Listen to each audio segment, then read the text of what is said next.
Baik, kita mulai kuliah kita siang hari ini. Assalamualaikum warahmatullahi wabarakatuh. Waalaikumsalam warahmatullahi wabarakatuh.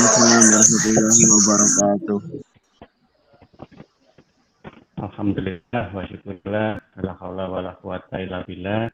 Pada kesempatan siang hari ini kita masih bisa bertemu walaupun masih menggunakan media Google Meet, belum bisa ketemu secara tatap muka langsung, tapi insya Allah tidak akan mengurangi kekhusyuan kita, ya, keseriusan kita ketika kita akan mencoba mempelajari hal baru dalam kehidupan ini. Ya. Saya sebut hal baru karena memang pilihan dari ilmu perkuliahan yang kalian ambil di prodi ekonomi syariah itu nanti sedikit banyak akan mengarahkan cara kita berpikir terkait dengan konteks perekonomian yang ada di sekitar kita. Yang mana saya sebut itu hal yang baru bagi kalian karena saya tahu mayoritas ini adalah para santri, ya, yang mana di dalam kehidupan sehari-hari lebih banyak berkutat terkait dengan ilmu agama. Hal yang sama pula sebenarnya menjadi landasan berpikir semuanya bahwa prodi ekonomi syariah yang ada di Fakultas Agama Islam itu masih satu linearitas dengan ilmu yang kalian miliki saat ini. Namun di dalam prodi ekonomi syariah memang ada banyak hal yang akhirnya sedikit agak keluar dari konteks apa ya istilahnya, konteks keilmuan awal, yaitu di dalam hal ini adalah pengantar agama Islam, ya. Sehingga mohon nanti kalau ada hal-hal yang sifatnya asing atau hal-hal yang sifatnya belum difahami itu jangan minder. Itu menjadi hal yang wajar, ya, bagi seseorang yang memang sedang belajar hal yang baru. Nah, oleh karena itulah nanti tolong di dalam perkuliahan setiap kali saya sampaikan waktu untuk bertanya, silahkan dimanfaatkan untuk menanyakan hal-hal yang memang belum dipahami. Karena sebuah pemahaman itu kan sangat relatif. Artinya antara paham dan tidak mengerti, antara tidak paham dan tidak mau tahu, itu sangat tipis batasannya. Di mana itu hanya dibatasi oleh niat. Ya. Kalau memang kita sudah berniat, ya, nawaitu kita untuk kuliah, maka apapun yang terjadi, apapun yang ada di situ, ya wajib untuk terus kita pahami. Ya. Karena semuanya sudah didasari oleh keinginan yang baik untuk memulai sesuatu yang lebih. Nah, kemudian terkait dengan perkuliahan, kita tadi pagi barusan menyepakati, ya, sementara waktu perkuliahan kita tidak sama dengan jadwal yang seharusnya. Jadi karena kuliahnya masih daring, saya pengennya memang dua kelas itu bisa bergabung. Makanya di dalam grup kelas itu saya berharap berisi dari dua kelas, ya, kelas E sama kelas B, ya kalau nggak salah, ya. Ya, karena apa? Karena untuk efisiensi waktu dan efisiensi materi. Oke, makanya tadi saya minta untuk mencoba mencarikan waktu yang memungkinkan untuk gunakan sebagai proses belajar mengajar. Yang mana saya mohon maaf karena memang saya tidak bisa kalau waktunya itu di sore hari.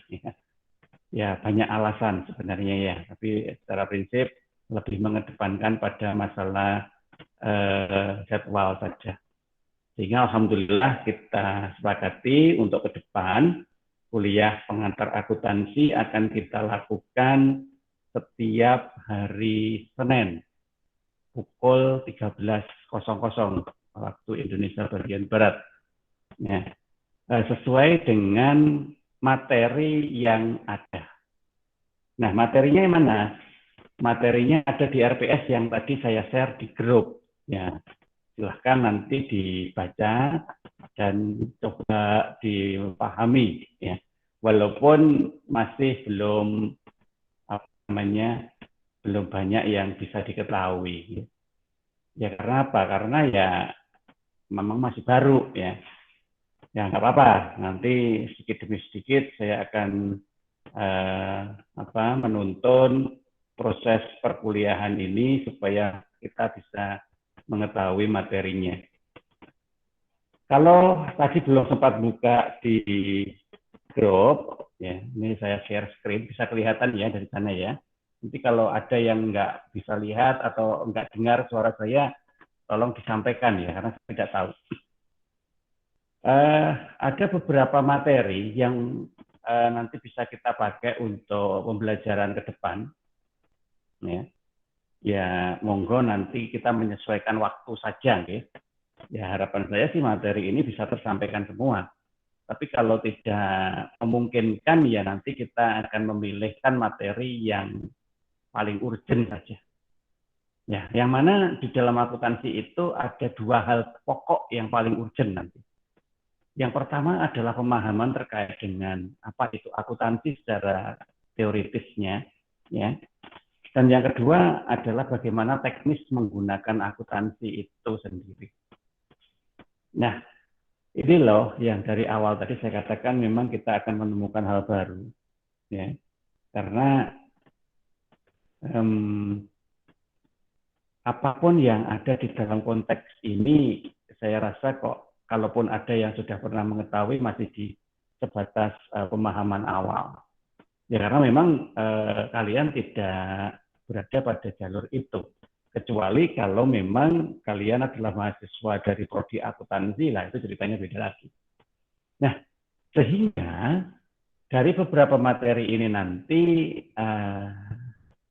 ini ya sangat membutuhkan keseriusan kalau menurut saya. Keseriusan untuk mencoba memahami. Jangan langsung kita memvonis kita tidak paham gara-gara ini sulit. Ya, tidak. Karena sesulit apapun itu selama masih ada yang membimbing, yang menuntun, insya Allah itu bisa pahami. Oke. Hal secara teoritis nanti akan kita coba bahas di awal, yaitu paling enggak sebelum UTS ini nanti, ya. Dan hal-hal yang sifatnya agak teknis nanti kita bahas setelah UTS. Jadi pembagiannya seperti itu. Saya belum tahu nanti pertemuannya itu sampai berapa kali, ya. Sampai berapa kali, nanti tolong ada yang menyampaikan ke saya berapa kali sebelum UTS dan berapa kali sebelum UAS, ya. Supaya nanti saya bisa memilihkan materi yang memang urgent, manakala kita tidak punya waktu sebanyak yang ada di rencana perkuliahan itu. Monggo lah nanti ada yang menyampaikan ke saya boleh. Nah, ini adalah beberapa materinya. Sedangkan kalau masalah buku, referensi bebas. Ya. Buku pengantar akuntansi apapun itu boleh dipakai. Silahkan. Atau pakai materi yang saya ambil dari internet, Pak, boleh. Silahkan. Monggo. Materi dari manapun pada prinsipnya bebas. Secara prinsip sebenarnya pengantar akuntansi nanti sudah tercover di modul yang sudah saya sampaikan di grup tadi. Ya. Pelatihan dasar akuntansi tadi ada modul yang saya sampaikan. Untuk pengantar akuntansi itu sudah cukup. Bahkan mungkin itu tidak hanya selesai di pengantar akuntansi 1. Bisa jadi nanti malah sampai ke pengantar akuntansi 2 semester depan. Modul itu masih kepakai. Karena pengalaman dari kakak tingkat kalian, sekarang sudah semester 3 itu ya, angkatan 2020, yang belajar terkait dengan materi akuntansi, dengan background yang memang sama sekali belum dimiliki, ya itu tidak gampang, dan itu butuh waktu yang lama. Ya. Ini sedikit cerita, di semester 1 kemarin, yang sekarang semester 3, itu ternyata belum mampu menuntaskan materi sebagaimana yang saya rencanakan. bahkan target pemahaman yang sebenarnya saya taruh di pembelajaran kelas ini pun belum nyentuh. Jadi target pembelajarannya aja belum tersentuh, sehingga akhirnya kita akan mengulang lagi di pengantar akuntansi 2. Tapi ya it's okay, nggak masalah ya, karena memang kita sama-sama belajar. Yang penting kita saling bisa memahami apapun yang ada di materi ini. Kemudian terkait nilai, pesan saya nilai itu nggak usah dipikirkan terlalu jauh. Karena bagi saya sebenarnya mengajar di prodi apapun, nilai itu bukan hal utama. Bukan, nilai itu hanya dampak, ya, bukan sebuah orientasi. Ya kalau kalian kuliah orientasinya nilai itu sebenarnya salah. Karena nilai itu kan sesuatu yang ya apa ya, tidak bisa mencerminkan apa yang sebenarnya kita miliki. Saya bisa mengatakan begitu, kenapa? Apalagi sekarang saatnya masih menggunakan daring ya. Kalau kita masih daring sampai dengan UTS atau UAS nanti, ujian juga nggak bisa tatap muka. Ujian tetap menggunakan media. Kita pakai Google Classroom biasanya. Jadi nanti saya share kode kelasnya, nanti bisa kalian masuk di Google Classroom. Nah, nanti kita gunakan untuk ujian mulai dengan UTS, UAS, sampai dengan tugas. Nah, sehingga potensi untuk membuat jawaban yang sama dengan yang lain itu sangat besar, karena soalnya memang sama. Kalau soalnya sama, jawaban sama kan wajar. Ya wajar. Tapi yang bikin tidak wajar itu ketika samanya itu hasil berjamaah. Ya. Jadi monggo jamaah tapi jangan di sini. Ya ketika beribadah saja jamaahnya itu. Nah, oleh karena itu sebenarnya yang harusnya ada di dalam cara berpikir kita adalah seberapa besar pemahaman yang kita peroleh dari kuliah ini. Ingat, panjenengan semua ketika membayar itu jumlahnya sama. Ya, ada yang bayarnya segini, atau yang IPK-nya 2 bayarnya separuh, yang IPK-nya 3 bayarnya penuh, nggak ada kan. Mau IPK berapapun nanti bayarnya sama. Nah, artinya apa? Artinya kita memang harus menuntut sesuatu yang sama. Ya, menuntut ke siapa? Yang pertama jelas menuntut ke yang memberi materi. Ya, silakan. Karena saya senang kalau misalkan memang ada yang bertanya, itu artinya ada yang menuntut sesuatu yang lebih. Dan menuntut ke dirinya sendiri untuk siap menerima segala sesuatu yang disampaikan. Ya. Jangan hanya menginginkan sesuatu yang banyak, tetapi kita tidak siap untuk menerima. Sebab nanti akan jadi sia-sia. Mubazir. Nah, oleh karena itulah, monggo nanti gimana caranya untuk menyiapkan dirinya masing-masing untuk mampu menerima segala sesuatu yang ada di penjelasan pada materi kuliah ini. Oke, kira-kira itu saja dulu untuk ta'aruf kita ya terkait dengan awal kuliah pengantar akuntansi 1. Ya. Monggo, kalau memang ada yang ditanyakan di pengantar ini silakan. Ya. Kalau nggak ada nanti bisa kita lanjut ke materi awal kita.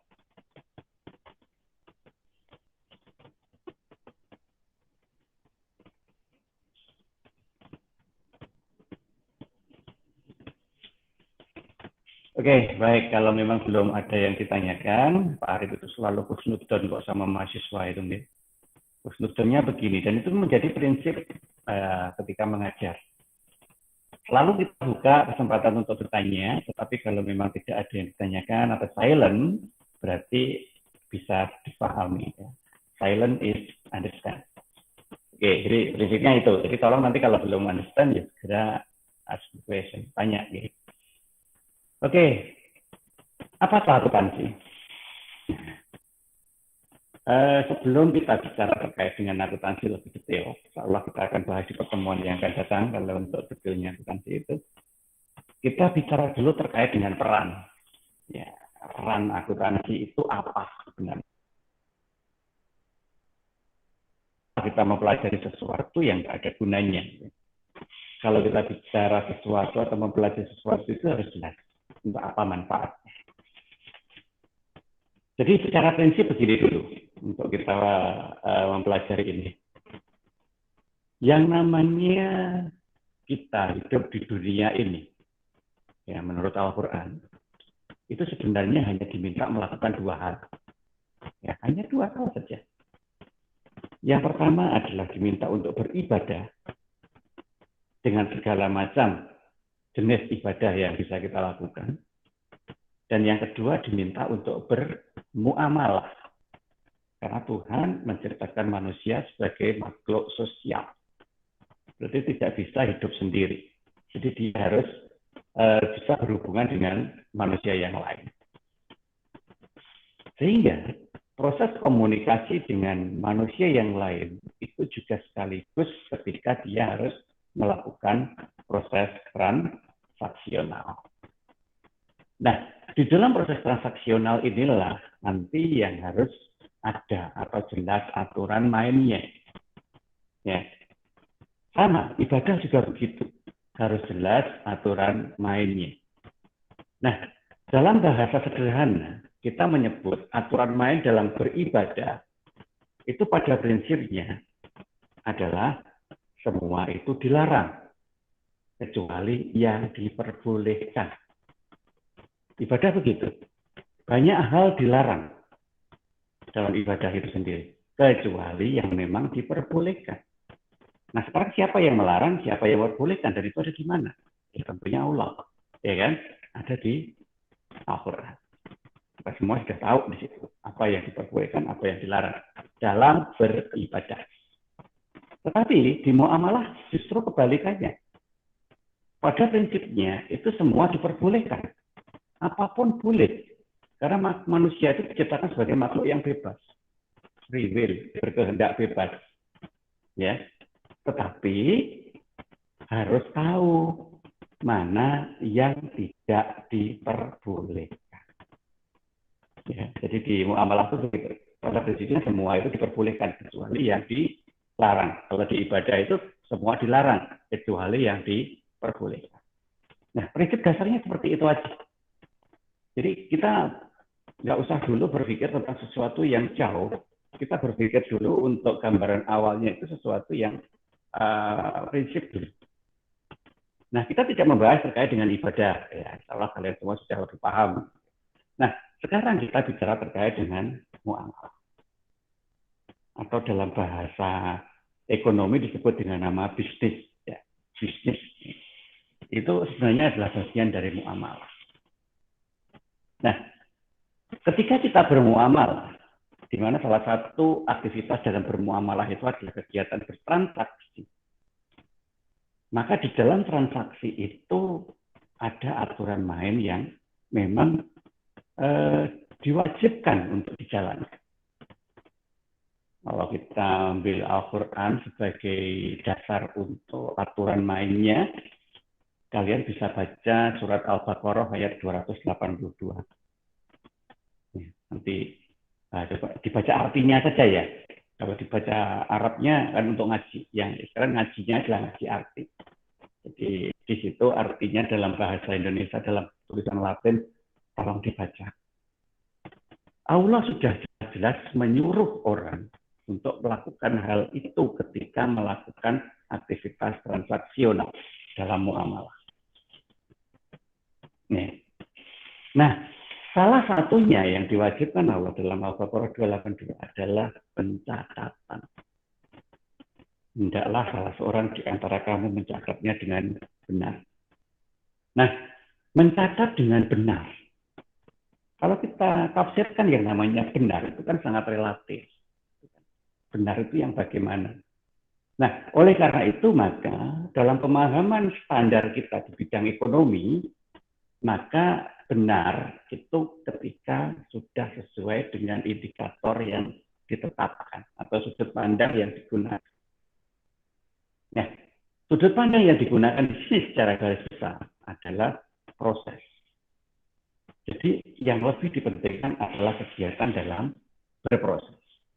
Maka otomatis nanti akuntansi bisa digunakan untuk menjelaskan sebuah kejadian proses antara pihak yang berproses dengan pihak lain yang ada sangkut pautnya dengan proses tersebut. baik secara langsung maupun tidak langsung. Nah, di sini sebenarnya nanti kita akan menggunakan. Nah, sekarang siapa yang melakukan proses itu? Oke, kita masih bicara sesuatu yang prinsip dulu aja. Yang melakukan proses itu pasti pengguna jasa akuntansi. Siapa sekarang pengguna jasa akuntansi itu? Yang jelas pasti pihak admin yang mencatat transaksi tersebut. Ya. Karena tadi kan hendaklah melakukan pencatatan. Maka ada admin yang memang bertugas melakukan pencatatan. Nah, pencatatan itu didasari dari semua bukti yang muncul atau bukti yang bisa dihasilkan dari proses transaksinya. Apapun buktinya, yang jelas itu bukti yang bisa diakui atau valid atau sah untuk bisa diakui sebagai sebuah kejadian transaksi. Nah, itu dicatat. Kemudian catatan itu dilaporkan ke pihak pengguna. Nah, siapa sekarang yang menerima laporan ini? Yang menerima laporan ini jelas pihak-pihak yang memang tadi bertransaksi di situ dan pihak-pihak yang berkepentingan dengan proses pengembangan transaksi itu ke depan. Ya, contohnya siapa? Contohnya pihak atasan dari bagian tersebut atau manajer lah katakanlah begitu. Pihak manajemen. Pihak manajemen itu wajib tahu terkait dengan proses kejadian transaksionalnya. Pertama, memastikan bahwa transaksi itu terjadi, memastikan bahwa yang dilakukan itu menguntungkan, dan memastikan bahwa yang dilakukan itu bisa terus-menerus dilakukan di kemudian hari. Ya. Nah, untuk bisa melakukan semua hal itu, maka kan butuh informasi. Ya, butuh informasi supaya apa yang nanti diambil keputusannya digunakan untuk proses berikutnya itu tidak salah, tidak lepas atau tidak keluar dari proses sebelumnya. Nah, sehingga harus ada sinkronisasi antara pihak yang melaporkan dan pihak yang dilapori. Harus ada sinkronisasi. Sinkronisasi di bidang apa? Padahal apa? Yang pertama, sinkronisasi pada bidang pemahaman. Jadi pemahamannya harus sama. Jangan sampai yang melaporkan itu tidak mengerti, sedangkan yang dilapori itu mengerti. Maka akan terjadi sesuatu yang salah karena tidak sepaham. Atau sebaliknya, yang melaporkan itu paham, mengerti, tetapi yang dilapori tidak mengerti. Maka akan bertepuk sebelah tangan. Nah, supaya semuanya sama-sama mengerti, berarti masing-masing pihak yang melakukan transaksi itu harus bisa berpikir dalam sudut pandang yang sama. Kalau memang itu adalah aktivitas transaksional, kalau memang itu tadi ada informasi keuangan yang dilaporkan, maka harus menggunakan dasar yang kita sebut dengan nama akuntansi. Jadi harus sama-sama ngerti akuntansi itu bagaimana. Sehingga nanti tidak ada sesuatu yang saling salah paham. Sebab sangat riskan sekali di dalam akuntansi itu untuk terjadinya salah paham. Akibat apa? Ya akibat tidak dipahami, tidak mengerti. Nah, dari sinilah akhirnya kita bisa harus saling memberikan pemahaman yang standar, pemahaman yang sama dalam menggunakan akuntansi. Oleh karena itulah maka kita mempelajari bagaimana sebenarnya akuntansi itu. Nah, kalau kita sudah mempelajari kan setidaknya kita tahu. Sehingga ketika kita mencoba menggunakan data yang berasal dari informasi yang dibuat dalam sebuah mekanisme akuntansi, setidaknya kita bisa memahami maksud dari si penyajinya. Nah, jadi seperti itu. Nah, sehingga nanti proses kegiatan yang akan digunakan dapat diklasifikasi lebih jelas. Mulai dari pencatatan transaksinya, kemudian pengelompokan atau penggolongan, dia masuk dalam kelompok apa, masuk kelompok apa. Nanti kita bahas kelompok-kelompoknya kalau sudah masuk teknis. Kemudian kita ringkas supaya tidak terlalu panjang atau mudah untuk dipahami. Karena nanti kalau informasinya terlalu panjang, bulat, bertele-tele, justru akan keluar dari substansi informasi itu. Nah, kemudian kalau memang sudah dalam bentuk ringkasan, dalam bentuk standar yang memang baku, maka nanti akan menjadi sebuah laporan. Muncullah laporan-laporan yang sesuai dengan standar-standar akuntansi. Nah, laporan itu nanti yang digunakan untuk dibaca, untuk digunakan sebagai informasi tadi. Nah, informasi itu tadi kan sebenarnya bersumber dari data masa lalu, data dari transaksi yang sudah terjadi. Padahal ke depan masih mungkin ada transaksi-transaksi yang sama yang akan terjadi. Padahal kita kan selalu ingin meningkatkan sesuatunya jadi lebih baik. Nah, untuk bisa meningkatkan sesuatu itu lebih baik, maka kita harus mampu memberikan analisis terkait dengan informasi yang sudah terjadi. Hasil analisis kita apa? Sehingga kita bisa memberikan informasi yang lebih baik lagi, atau mungkin akan mengembangkan menuju informasi yang belum tersampaikan di periode sebelumnya. Nah, inilah sudut pandang proses yang nanti kita harus lakukan dalam menggunakan data akuntansi itu sendiri. Ya, di style saya mengajar seperti ini ya, bagi kalian yang memang baru sekali ini mengikuti saya berpesan, kalau kuliah dengan saya itu yang harus dibuka adalah logika. Ya, logikanya harus dibuka. Sebab yang saya jelaskan semuanya itu menuntut kalian untuk bisa menyambungkan satu sisi dengan sisi yang lain. Yang mana hanya bisa dilakukan kalau logikanya terbuka. Apa? Kalian sambil belajar menyikapi cara kuliah yang saya sampaikan. Nah, kemudian untuk apa informasi akuntansi itu nanti? Informasi yang digunakan itu adalah informasi yang bersumber dari pelaporan tadi. Ya. Minimal bersumber dari pelaporan. Syukur kalau hasil dari pelaporan yang sudah dianalisis. Itu lebih baik lagi. Karena apa? Karena orientasinya untuk ini loh. Yang pertama jelas dipakai untuk membuat perencanaan yang efektif.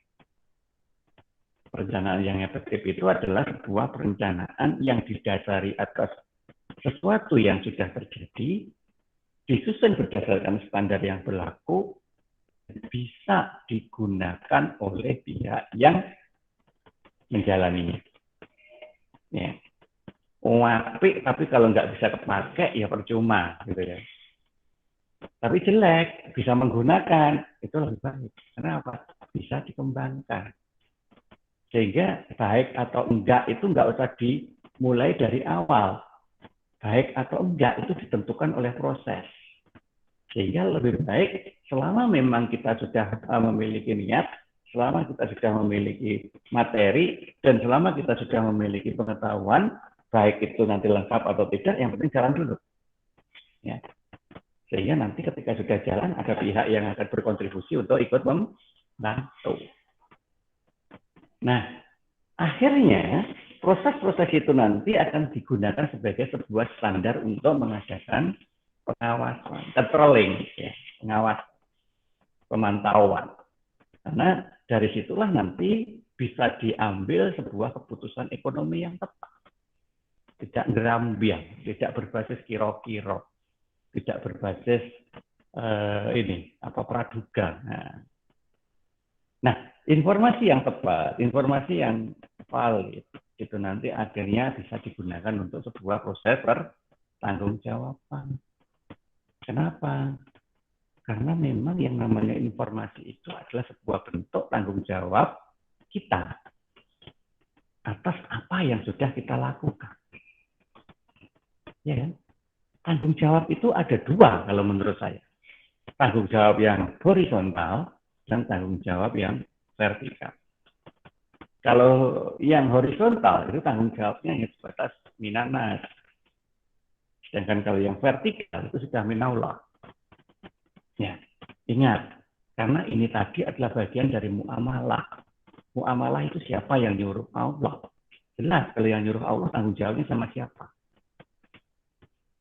Nah, sehingga jangan kemudian gara-gara ini adalah aktivitas duniawi, maka kita hanya berpikir bahwa saya selesai dengan manusia. Contoh yang paling saya tidak suka itu begini. Di dalam akuntansi itu kan lebih dominan mencatat angka, kalian. Ya kan, angka. Angka itu adalah hasil dari semua proses.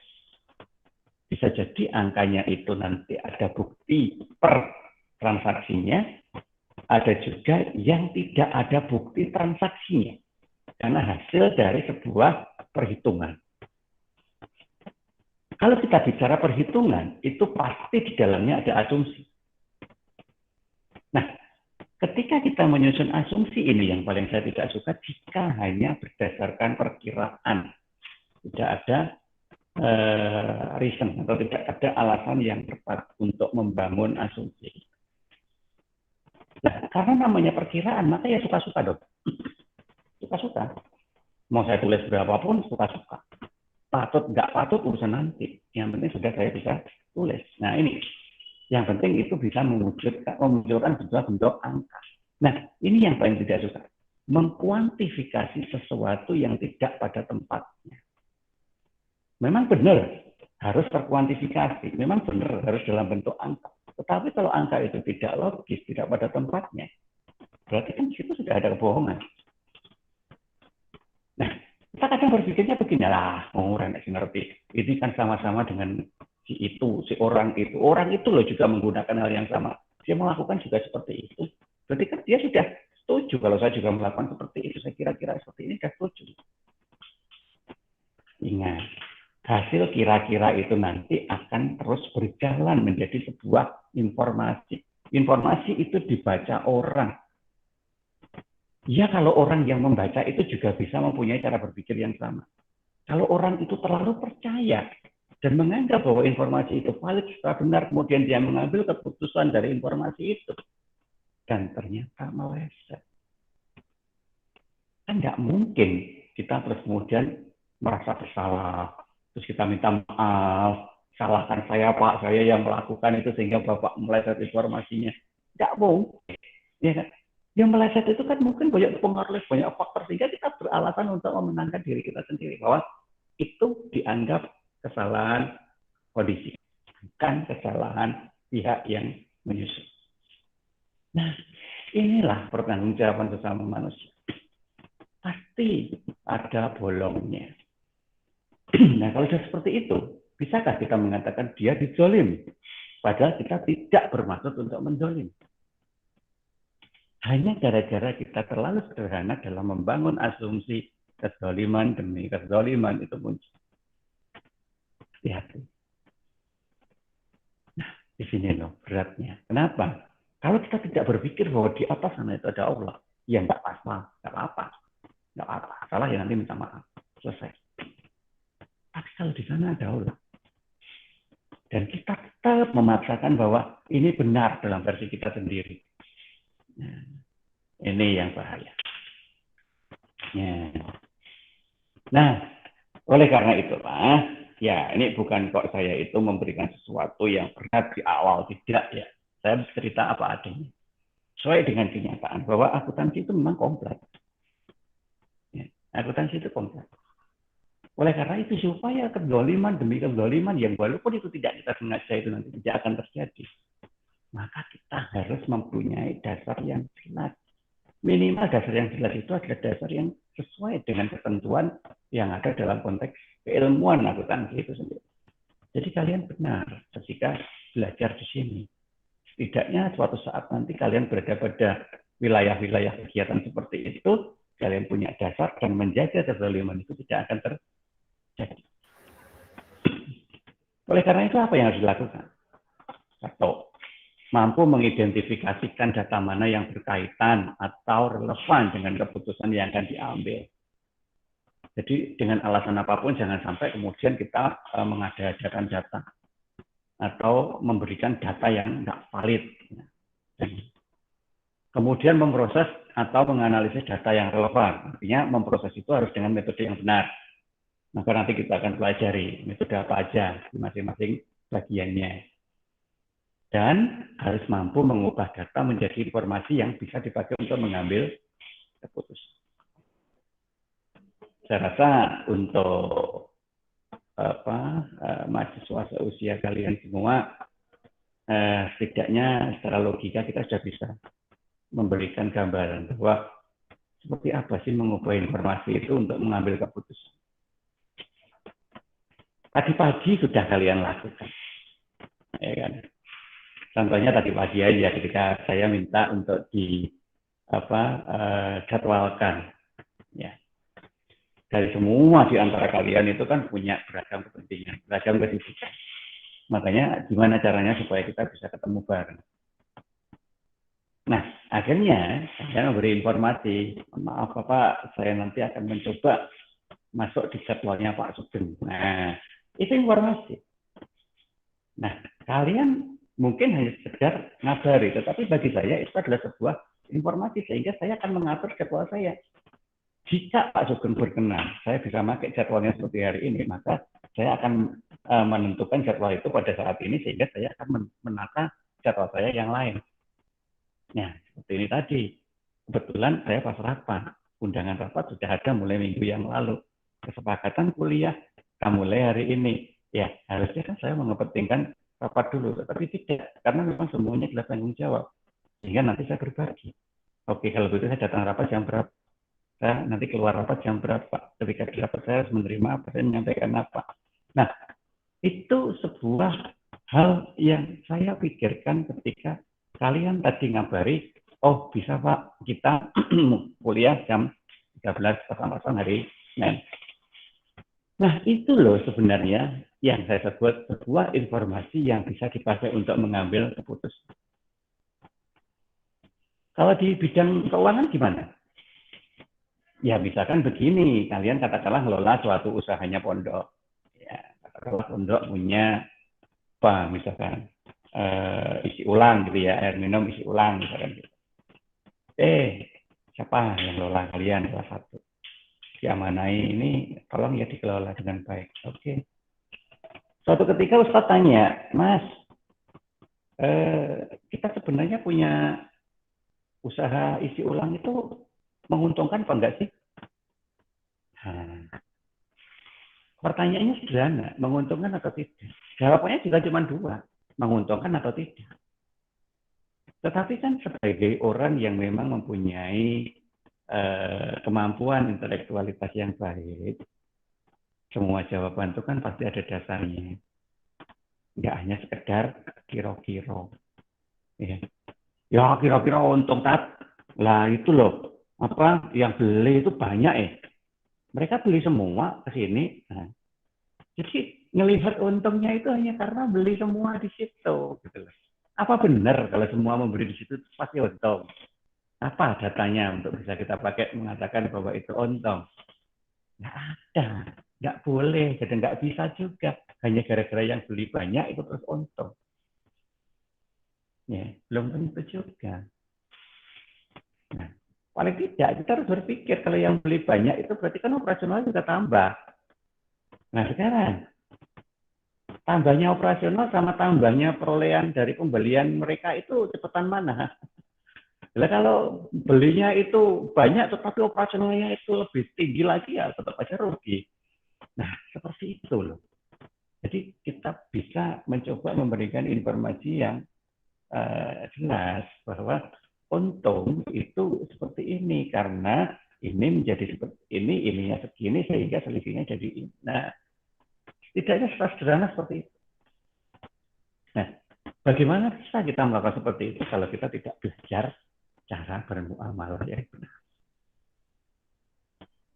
Ya, nah oleh karena itulah maka di sini secara teoritis kita bisa sebutkan bahwa fungsi akuntansi itu adalah sebagai penunjang kegiatan manajemen dalam mencatat transaksi perusahaan dalam bentuk harta dan kewajibannya.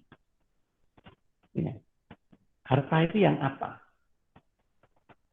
Ya harta itu ya segala sesuatu yang kita miliki dalam operasional usaha ini. Nanti lebih jauhnya kalau kita sudah bicara teknis. Jangan kewajiban. Kewajiban itu sesuatu yang menjadi tanggung jawab atau tanggungan kita.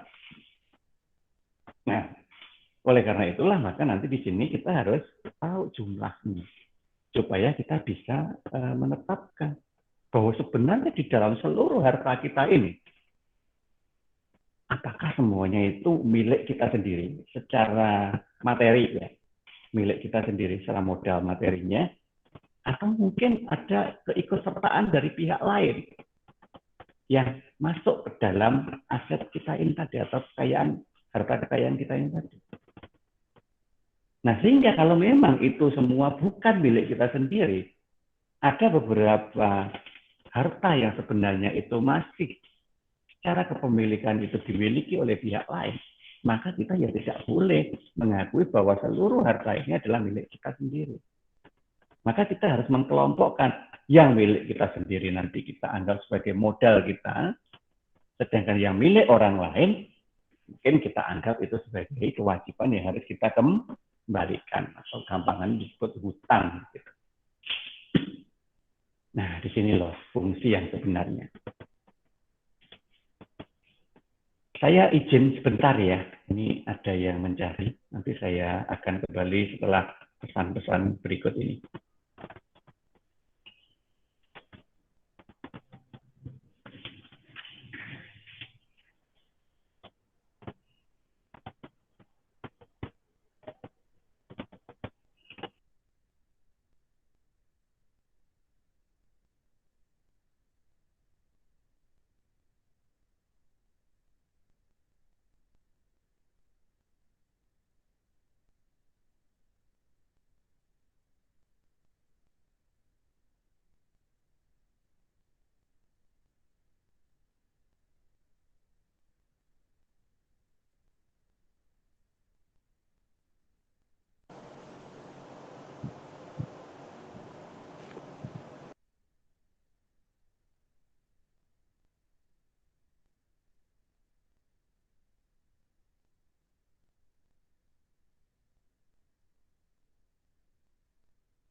Oke, saya kembali lagi. Oke, selesai.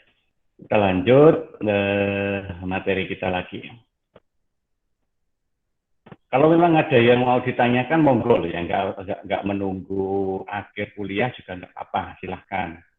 Jadi tidak perlu angkat tangan. Angkat tangan saya tidak terlalu nanti bisa merespon ya. Kita langsung aja untuk mencoba bukaan mute speakernya, terus kemudian menyampaikan apa yang ditanyakan. Nah, oke, kita tadi sampai pada fungsi akuntansi. Sehingga secara prinsip kalau bisa kita simpulkan, fungsi akuntansi itu adalah memberikan informasi yang sesuai dengan kejadian yang seharusnya. Nah, informasi itu nanti disampaikan lewat apa? Nah, nanti di dalam akuntansi itu akan menghasilkan sebuah informasi dalam bentuk laporan yang kita sebut dengan nama laporan keuangan. Nih, disebut dengan nama laporan keuangan. Ya, kalau bagi kalian yang memang sudah pernah tahu atau dulu di SMK-nya pernah ya belajar ini, ya setidaknya punya gambaran gitu ya. Punya gambaran terkait dengan laporan keuangan itu seperti apa. Yang jelas laporan keuangan itu berfungsi untuk apa? Yang pertama untuk mengambil keputusan usaha. Ya, jadi apa yang kita lakukan itu seperti yang tadi saya sampaikan kan punya relevansinya bisa kita tangkap dari perjalanan proses usaha itu supaya nanti ke depan kita bisa lebih baik lagi. Nah, kemudian yang kedua adalah untuk pertanggungjawaban kepada pemilik. Jika memang kita bekerja untuk pemilik. Nah, yang disebut pemilik itu siapa? Nah, tergantung dari skala usahanya nanti ya. Kalau misalkan kalian di pondok gitu ya, yang memodali kalian adalah pondok, maka pemilik itu adalah yang punya modal terbesar. Ya kayak tadi misalkan diamanai untuk mengelola air minum isi ulang. Nah, total modal dari air minum isi ulang itu berapa dan siapa dulu yang memberikan? Nah, kalau itu adalah koperasinya pondok, berarti itu adalah miliknya pondok. Nah, sehingga ya wajar dong kalau misalkan pondok itu pengen tahu bahwa usaha air minum isi ulang itu sebenarnya berkembang atau tidak. Kalau berkembang, ya terus kita support. Nah, misalkan begitu. Kalau nggak berkembang, ya sudah dihentikan aja. Kita ganti usaha yang lain. Daripada keluar biaya banyak tetapi tidak untung. Nah, itu adalah sebuah proses pertanggungjawaban. Nah, supaya pimpinan itu bisa mengambil keputusan bahwa ini dilanjut atau tidak, kan harus ada data informasi yang tersaji. Maka informasi yang tersaji itu bersumber dari laporan keuangan. Nah, kemudian yang ketiga adalah salah satu kewajiban jika ingin go public. Nah, ini saya jelaskan dulu. Go public itu apa? Go public itu ketika perusahaan itu sudah berencana untuk mempublikasikan atau mentransaksikan kepemilikan saham atau kepemilikan modalnya itu secara umum, secara bebas. Ya, jadi siapapun sudah bisa memiliki. Itu kalau disebut dengan nama go public. Nah, dengan cara seperti itu nanti sertaan modal itu kan semakin banyak. Ketika sertaan modal semakin banyak, maka usaha ini semakin besar kekayaannya. Sehingga kalau perusahaan semakin besar kekayaannya, maka proses berkembangnya juga semakin cepat. Harusnya seperti itu. Nah, itu semuanya bersumber dari pemodal, yaitu pemilik uang yang memang menginvestasikan modalnya itu di usaha. Namun ada kalanya tidak hanya sekedar dari pemilik modal yang menginvestasikan ke kita. Di luar sana banyak lembaga keuangan. Salah satunya katakanlah bank. Nah, bank itu salah satu produk yang dijual itu kan ya uang kan. Ya dia jual uang. Ya, dalam bentuk apa? Ya, dalam bentuk utang piutang gitu. Ngutangi katakanlah begitu. Nah, ketika ngutangi itu sebenarnya kan jual uangnya. Ya. Ini terlepas kita lihatnya secara konvensional atau syariah ya. Kita belum ke sana dulu. Kita ngomong yang secara umum aja dulu. Nah, ketika dia itu ngutangi, maka ada sejumlah uang yang diarahkan ke kita dan nanti ada perjanjian bahwa setiap bulan kita mengangsur. Nah, kalau begitu, sejumlah uang yang kita terima itu tadi, dan terimanya kan di awal kan, terimanya di awal kita utang katakanlah 10 juta, ya sudah kita terima langsung 10 juta. Maka 10 juta itu kan tidak boleh kita anggap modal. Karena uangnya bersumber dari pinjaman. Nah, maka uang 10 juta dari hasil pinjaman itu berarti kan kita akui sebagai hutang. Karena memang akadnya tadi kan hutang dengan bank. Nah, ya kan? Jadi seperti itu. Sehingga yang tadi sumbernya dari investor, itu kita akui sebagai modal, yang kita akui sebagai yang bersumber dari hutang, itu kita akui sebagai bersumber dari bank, itu kita akui sebagai hutang. Nah, keduanya baik hutang dan modal itu kita gabung menjadi satu kesatuan, ya toh, yang kita pakai untuk aktivitas operasional usaha kita, yang kita akui sebagai kekayaan perusahaan. Nah, secara prinsip seperti itu. Nah, hasil dari kekayaan itu tadi ketika beroperasional itu kan menghasilkan pendapatan, menghasilkan keuntungan.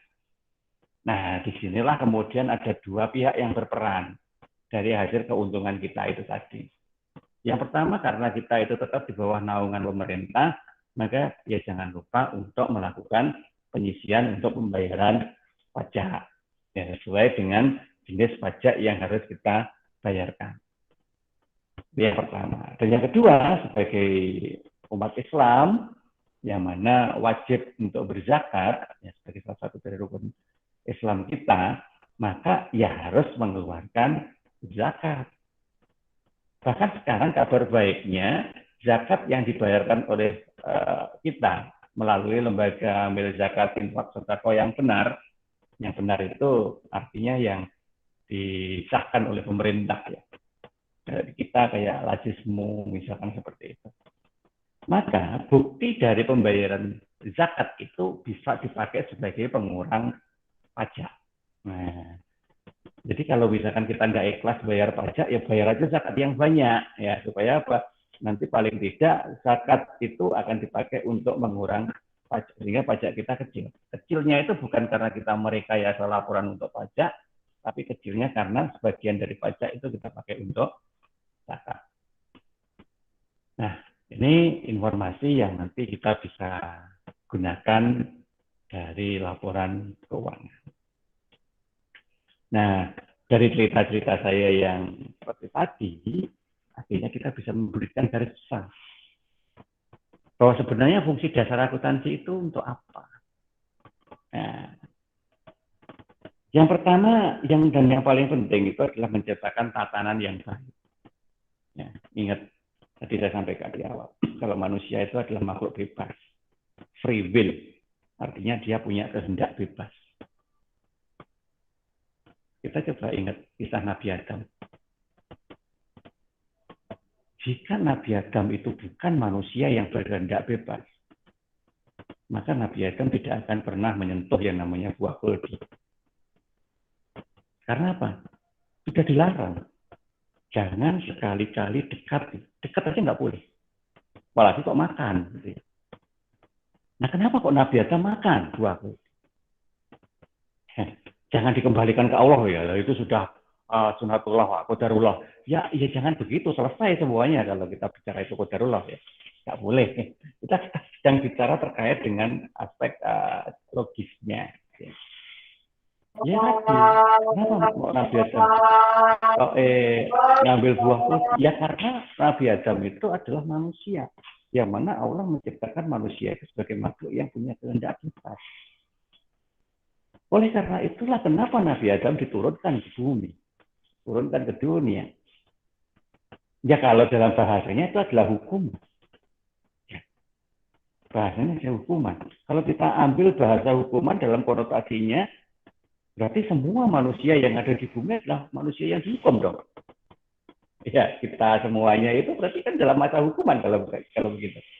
Ya, jangan terlalu ekstrim seperti itu deh. Ya, dalam terlalu ekstrim seperti itu. Istilahnya bukan hukuman. Ya. Tetapi kita sedang diberikan ujian. Nah, seperti itu. Diuji. Nah, yang namanya ujian itu kan ada ketentuannya toh. Ya kan? Kamu boleh begini, tapi nggak boleh begitu. Nah sekarang, berapa persen dari aturan atau ketentuan yang dijalankan oleh Allah itu yang kita ikuti? Kalau banyak yang kita ikuti, ya berarti ya kita anggap atau kita kenal dengan istilah pahala. Tetapi semakin banyak yang tidak kita ikuti, maka kita kenal dengan istilah dosa. Maka dosa dan pahala itu sebenarnya bukan hukuman. Dosa dan pahala itu juga bukan sebuah pemberian yang disampaikan Allah ke kita. Tapi dosa dan pahala itu sebenarnya ya adalah representasi atau dampak dari apa yang kita lakukan. Nah, sehingga bagaimana caranya kita bisa mengurangi dosa dan memperbanyak pahala. Nah, ini yang penting kita pikirkan. Bukan dosa karena apa, bukan pahala karena apa. Bukan. Tetapi bagaimana kita menciptakan sesuatu yang bisa mengarahkan kita untuk memperbanyak pahala dan mengurangi dosa. Maka kita buatlah yang namanya sistem tata kehidupan. Kalian belajar, itu semuanya dalam rangka untuk menciptakan sistem tata kehidupan yang baik.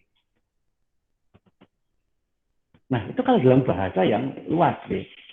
Nah, sedangkan kalau dalam bahasanya muamalah tadi, bahasa bertransaksi tadi, supaya transaksi itu tidak sekarpet dewe, supaya transaksi itu tidak kemana-mana, maka dibuatlah aturan. Maka aturan yang kita buat itu namanya adalah akuntansi. Sehingga di situ kita bisa mengatakan bahwa akuntansi akan menciptakan sebuah sistem. Ya, tata aturan tadi. Nah, di dalam sistem tentunya ada beragam prosedur yang harus dilakukan. Yang mulai dari mencatat, menggolongkan, memasukkan, transaksi, melaporkan, mengawasi. Yang pada intinya itu semua dipakai untuk membuat sebuah pengendalian atau melakukan sebuah pengelolaan manajemen. Nah, setiap kali pengendalian itu harus ada bertanggung jawab. Kenapa? Karena nanti harus ada keputusan yang diambil terkait dengan arah pengendaliannya, terkait dengan mekanisme pengendaliannya, terkait dengan siapa yang terlibat di dalam pengendalian itu.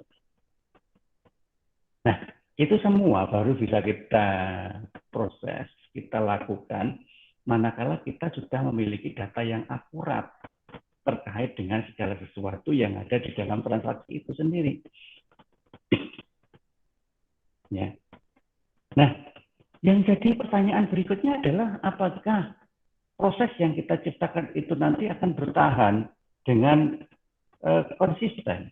Ya. Kadang kita sering tahu bahwa ketika beda orang yang mengelola, nanti akan beda cara lagi. Beda orang, beda cara lagi. Beda orang, beda cara lagi. Yang kita capeknya itu bukan capek dalam berproses, tapi capeknya itu capek dalam mengikuti perubahan. Karena perubahan itu berubah. Nah, oleh karena itulah maka yang penting kita menciptakan standar. Ya, kita menciptakan standar yang baku supaya segalanya itu tadi bisa dihasilkan dengan benar. Ya. Sebab kalau tanpa ada standar yang baku, maka nanti akan ya semaunya tadi akan bergerak ke segala arah yang tidak jelas arahnya. Nah, sehingga dalam sebuah standar yang baku inilah nanti kita bisa memberikan sebuah informasi atau melaporkan sebuah informasi berdasarkan data. Ya. Misal nih, saya ini ngelola itu tadi ya air minum isi ulang. Kemarin kan kita ngisi ngisi galon besarnya, di tangki besarnya itu kita beli dari luar, katakanlah begitu. Kita beli air sekian ratus liter, kita isikan ke dalam galon besarnya, tandon besarnya. Itu berapa biayanya? Nah, satu galon itu isinya berapa liter? Misalkan. Sehingga kalau 1 liter hasil pembelian kita dari pihak luar tadi, katakanlah sekian ribu rupiah, dalam waktu 1 galon itu adalah sekian liter, maka harga per galon itu berapa? Nah, inilah keputusan yang harus diambil. Karena apa? Ya kita bisa ngomong berapapun di situ, yang jelas harus ada hitungan detailnya. Nah, maka selisihnya nanti kita akui sebagai keuntungan. Nah, dari keuntungan demi keuntungan itulah kita laporkan. Karena apa? Keuntungan demi keuntungan itulah nanti yang akan dipakai untuk operasional. Beli air galon, air isi ulang dari luar lagi, untuk perawatan kebersihan, untuk menggaji orang-orang yang terlibat di situ, untuk yang lain. Nah, itu semua kan butuh alokasi. Nah, sehingga kita bisa menganggap bahwa itu sebenarnya untung atau tidak, itu bukan hasil dari per galonnya saja, tetapi setelah kita kurangi dengan operasional hingga usaha itu terus bisa berjalan. Nah, oleh karena itulah nanti data-data itu yang akan dipakai untuk dasar pengambilan keputusan, sehingga di situ memang perlu ada proses penafsiran data. Ya, ini kira-kira urut-urutannya seperti itu. Pertama, kita identifikasi dulu. Kalau sudah kita catat kemudian kita komunikasikan untuk menguji validitas datanya. Kalau sudah kita laporkan, laporannya nanti bisa dianalisis dan diinterpretasikan. Nah, jadi ada sebuah runtutan proses yang tidak bisa kemudian terjadi secara bolak-balik atau sesuka-sukanya, nggak bisa. Proses itu adalah proses runtut yang memang harus dilakukan secara tahap demi tahap dengan mengikuti ketentuan yang ada. Nah, secara umum nanti penggunanya adalah hal-hal seperti ini. Ya, ini secara umum ya. Nah, di dunia usaha secara luas. Ada manajer bisnis, ada karyawan, investor, petugas pajak, pemerintah. Nah, itu semua punya kepentingannya masing-masing. Nanti sambil kita berproses belajar, informasi-informasi itu nanti bisa kita tangkap kepentingannya apa. Ya, karena apa? Ya, karena memang tergantung dari data akuntansinya. Ada akuntansi yang sifatnya hanya melaporkan data keuangan saja. Ada akuntansi yang memang orientasinya untuk membuat keputusan pihak manajemen. Nah, maka masing-masing jenis akuntansinya beda.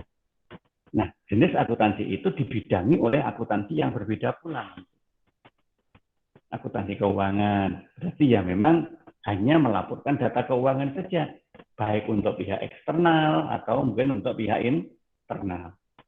Tetapi kalau lebih banyaknya, akuntansi keuangan itu diarahkan untuk pihak eksternal.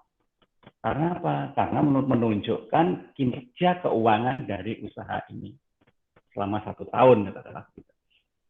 Nah, kalau untuk pihak internal biasanya dipakai untuk pengembangan usaha. Nah, untuk pihak manajemen biasanya yang membutuhkan itu. Maka akuntansinya disebut dengan nama akuntansi manajerial. Ya, karena sifatnya melayani pengguna internal untuk informasi keuangan perusahaan ini. Katakanlah kita ingin menganalisis biaya. Biaya yang kita keluarkan itu sebenarnya kebanyakan atau enggak? Banyak atau enggaknya itu tidak sekedar dilihat dari jumlah. Nah, gitu ya. Tetapi harus juga dilihat dari perbandingan antara perencanaan yang kita susun, realitas yang terjadi, dan orientasi yang akan kita capai. Tiga hal itu.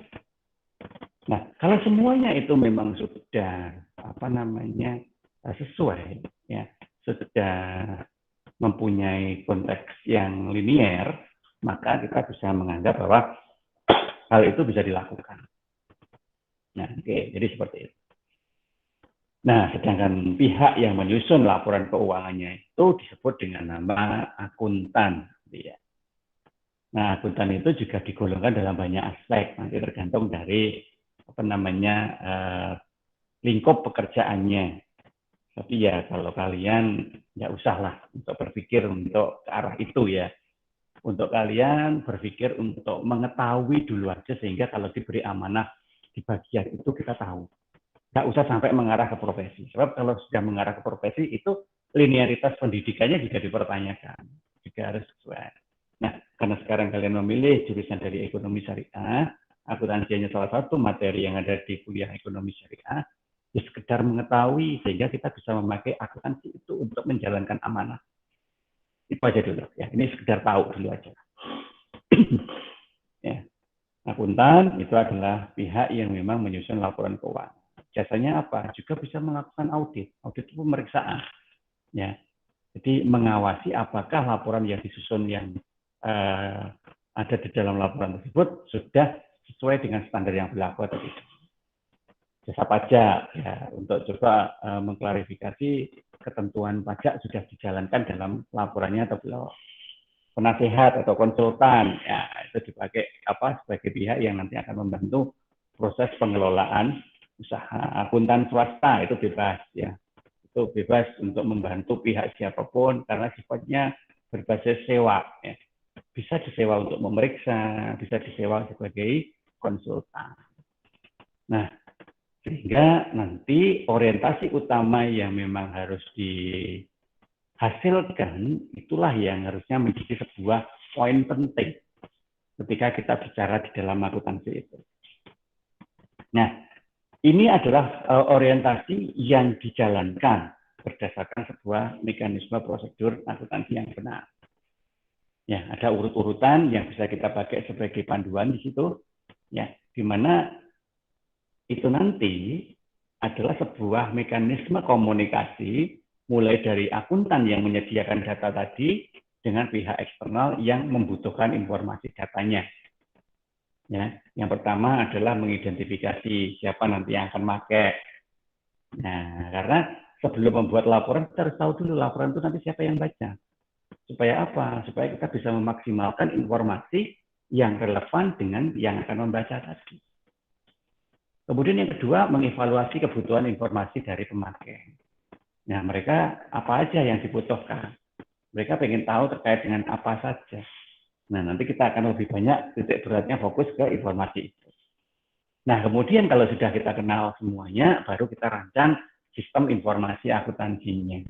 Nah, nanti seperti apa prosesnya? Kalau mau ngakses ini nanti lihatnya di mana? Kalau mau tahu tentang ini bacanya di mana? Nah, itu sistem informasi. Nah, kalau sistem informasinya sudah terbangun dan jelas, maka kemudian tinggal mencatat data ekonominya. Karena apa? Karena proses itu harus sinkron dengan kebutuhan sehari-hari, harus sesuai dengan rutinitas pemakaiannya. Nah, kalau sudah sesuai dengan rutinitas pemakaiannya, barulah informasi itu bisa dipakai. Mekanisme itu bisa dipakai karena melaporkan sebuah kejadian yang memang ada dalam sebuah proses keseharian. Maka kita bisa menyiapkan yang namanya laporan akuntansi. Nah, itu adalah sebuah runtutan proses yang nanti akan dijalani ketika kita menyusun laporan keuangan. Jadi tidak sekedar hanya bisa, ya, tetapi juga harus mengerti. Kalau sekedar hanya bisa itu ibarat ini orang masih belajar dalam situasi awam. Jadi memang belum layak untuk dinilai. Tapi kalau kita sekarang sudah belajar di level mahasiswa, seharusnya itu tidak sekedar hanya awam, tetapi nanti juga bisa dinilai, gitu ya. Jadi minimal prosesnya itu harus kita pahami. Nah, untuk selanjutnya ini nanti kita akan bahas secara teknis, ya, di jenis-jenis pencatatan akuntansi itu seperti apa. Ya, jadi ini sementara saya hanya menyampaikan definisi dulu. Saya belum bercerita bentuk atau mekanismenya. Nah, pertama kali sebenarnya sebelum kita mencatat yang namanya jurnal ini, ada satu proses lagi, yaitu apa? Mencatat bukti transaksi. Karena jurnal itu dasarnya adalah dari bukti transaksi. Baik itu berbentuk nota, baik itu berbentuk invoice, baik itu berbentuk kasbon, apapun lah buktinya selama itu dianggap sah. Maka itu harus ada catatannya dulu. Nah, semua bukti-bukti itu nanti harus dikumpulin per tanggal. Ya, kumpulin. Nah, bukti itu tadi kan bercerita terkait dengan transaksi sebenarnya. Transaksi apa aja ada di situ. Mulai transaksi penjualan, transaksi pengeluaran, itu ada semua. Nah, oleh karena itulah maka nanti kalau buktinya sudah lengkap dan jelas, baru kita tulis dalam namanya jurnal. Jurnal itu sebenarnya mengkonversi aja laporan-laporan yang ada di bukti-bukti transaksi itu dalam sebuah bentuk yang baku, ya. Nah, sebab kalau nanti tidak dibakukan, ya itu tadi akhirnya akan beda antara satu orang dengan orang yang lain ketika memberikan laporan. Nah, setelah dari jurnal itu nanti akan terbentuklah berbagai macam laporan akuntansi yang lain. Nah, ada persamaan akuntansi, ada entry, ada akunten, raca, ledger, laporan. Saya belum cerita saat ini. Ini hanya sekedar tahu dulu aja lah. Bahwa nanti step-step yang akan dilakukan di dalam akuntansi itu adalah seperti itu. Ya, ini sekedar tahu dulu aja. Sehingga beberapa hal yang tidaknya ya masih awam memang, ya belum kita kenal lebih jauh, ya disimpan dulu aja. Ya, disimpan dulu aja, boleh nanti kita gunakan sebagai bahan tanya jawab ketika sudah membahas di bagian-bagian tersebut. Ya. Nah, ini beberapa hal yang sebenarnya merupakan penjelasan dari apa yang saya tulis di konsep utama akuntansi tadi ya. Tugas kalian sementara ini membaca dulu. Ya. Saya tidak akan menjelaskan lebih jauh sebelum kalian membacanya. Coba dibaca yang disebut persamaan akuntansi itu apa, entry ganda itu apa, akun T, laporan keuangan, mulai dari neraca, laporan laba rugi, arus kas, perubahan modal, catatan, anggaran. Nah, itu tolong dibaca dulu. Ya. Pertemuan kita minggu depan, nanti kita akan membahas ini dulu. Minggu depan ya? Ya, oke lah, nanti saya ngikutin aja deh. Kalau bisa sih, setiap minggu ya. Ya, tapi saya yang manut aja deh. Yang penting jamnya seperti ini nanti ya. Oke, ini adalah beberapa hal yang akan kita hasilkan dari sebuah mekanisme yang kita sebut dengan nama akuntansi nanti ke depan seperti itu. Oke, mungkin sampai di sini dulu ya penjelasan saya untuk pengantar awal di dalam akuntansi, dan semoga apa yang saya jelaskan tadi tidak membuat kalian semakin pusing. Tidaklah, ya, tergantung dari cara kita menggunakan. Oke, monggo silakan kalau memang ada yang ditanyakan, silakan ditanyakan.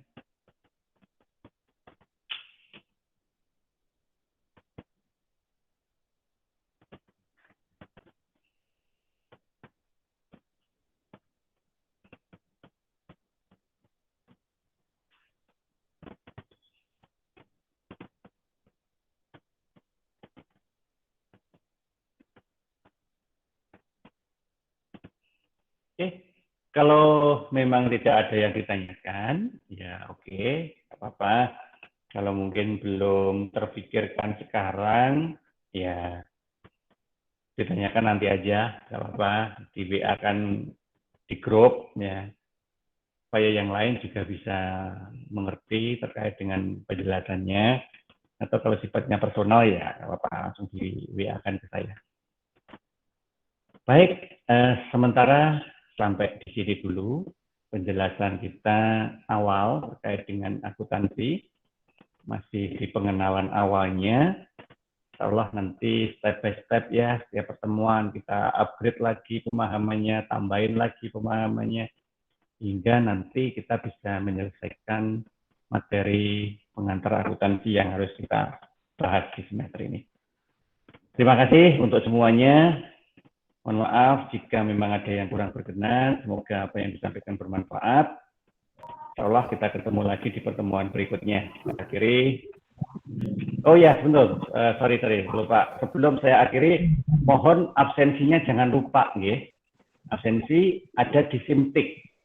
Ya, mungkin kalau sudah pernah melakukan, mestinya nggak bingung. Tapi kalau belum, masuk aja ke Simtiknya, ya.